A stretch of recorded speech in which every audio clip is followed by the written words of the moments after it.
রাজনীতি করার অধিকার তারপর আর থেকে বাংলার মাটিতে থাকতে পারে না। সেই কারণে আমরা আমাদের দাবি হচ্ছে আওয়ামী লীগকে নিষিদ্ধ ঘোষণা করুন।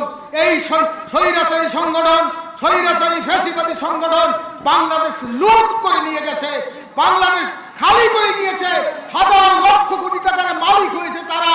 17 কোটি মানুষ আজকে কিন্তু গরিব থেকে গরিবতর হচ্ছে। এর থেকে পরিত্রাণের জন্য একটি মাত্র দল আছে, যে দল প্রমাণ করেছে আমরা কোনো দখলবাদীতে বিশ্বাস করি না, আমরা কোনো টেন্ডারবাদীতে বিশ্বাস করি না। জিএম কাদের একজন স্বচ্ছ পরিচ্ছন্ন দেশপ্রেমিক গণতান্ত্রিক জাতীয় রাজনীতিবিদ, তার নেতৃত্বে আমরা আগামী দিনে জাতীয় পার্টিকে গুছিয়ে একটি সমৃদ্ধশালী বাংলাদেশ আমরা সৃষ্টি করতে চাই। এবং সেই ক্ষেত্রে আমাদের অগ্রণী ভূমিকা পালন করতে হবে। যে কেউ যদি বুঝে থাকেন, কেউ যদি ভেবে থাকেন জাতীয় পার্টির